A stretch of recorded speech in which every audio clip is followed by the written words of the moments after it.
Hey y'all, this is Chastity, and today I was reading my Bible, and this scripture came across to me last week, and when I read it, I was like, wow, really? In the Bible?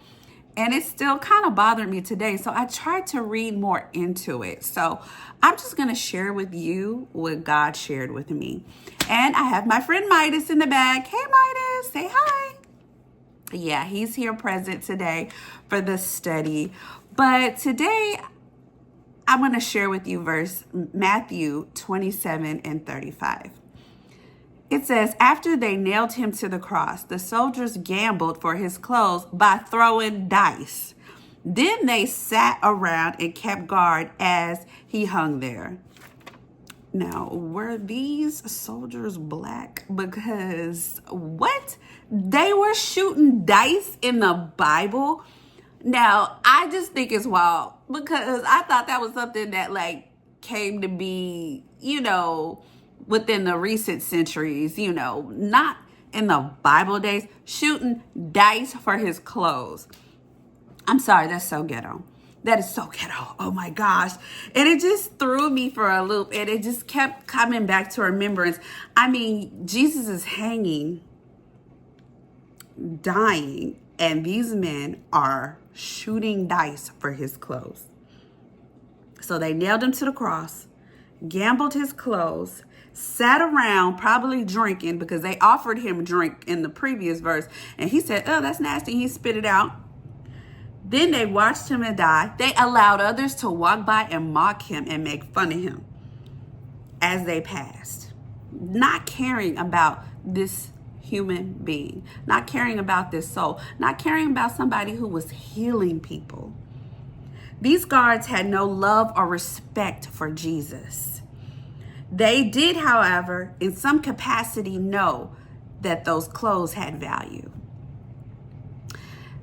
People would touch his clothes and be healed. So they took those clothes thinking, oh, there's value in these clothes, not knowing that the source was Jesus. Jesus was the source of the healing. He's the one who made those clothes valuable. Jesus was the source of healing. In the world today, we want to skip God and worship the material things. We put so much value into things and thinking they're going to make us look better, make us feel better, show everybody what we got. But we're dead inside. We're slowly dying inside. We spend money on things we think have value more than God. Truly believing we don't need him. We cast him aside. We forget about a relationship. We may go to church, but at the end of the day, a lot of us really don't pay attention to God. And then when some people do pray, and then God doesn't respond, then, oh, there's no God, or I don't fool with the church, or I don't do this. But you don't ever talk to him, or try to even do right, or have any type of integrity. And it's like, how do you think you're going to be blessed? You think he's just going to bless you for being wicked? I don't know. I think we all have a funny way of thinking about salvation and God and life. And it's kind of scary to me because I feel like, the world is definitely shifting. It's definitely shifting. And I just hope it's not too late for a lot of people because tomorrow's not promised. I've just been seeing so much death on my timeline. People my age just passing away, whether it be from health, a car accident, or who knows what. It's just like, God, your time here is temporary. Everybody's like, it's the end of the world. Actually, it's always been the end of the world. The end of the world for you is when it's your time. And if you squander it and not even try to think about God in that time, you're more worried about material things, those idols will turn on you. A perfect verse is Psalm 115, 4 through 8. But their idols are silver and gold, made by the hands of men. They have mouths but cannot speak, eyes but cannot see. They have ears but cannot hear, noses but they cannot smell. They have hands but cannot feel, feet but they cannot walk, nor can they utter a sound with their throats. Those who make them will be like them, and so will all who trust in them. These material possessions, these looking towards idol gods like stones and sage and all that stuff is nothing. It means nothing. It does nothing. It's nothing.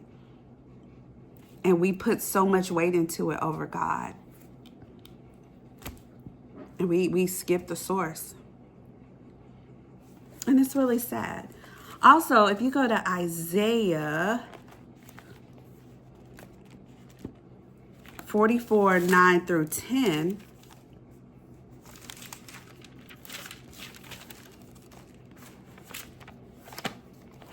come on, Bible, let's go.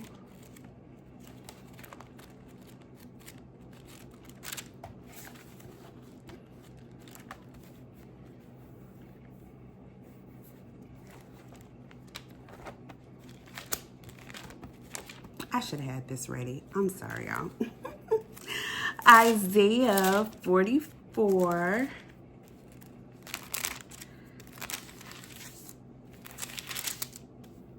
Nine through 10 says, all who make idols are nothing, and all things they treasure are worthless. Those who speak up for them are blind. They are ignorant to their own shame. Who shapes a god and casts an idol, which can profit from nothing? Which can profit from nothing. So I encourage you, turn down your idols. Look at what idols are in your life. Stop giving so much weight to material things and truly look for the face of God. Those positions mean absolutely nothing. And the sooner you realize this, the better, because everything can be gone like that.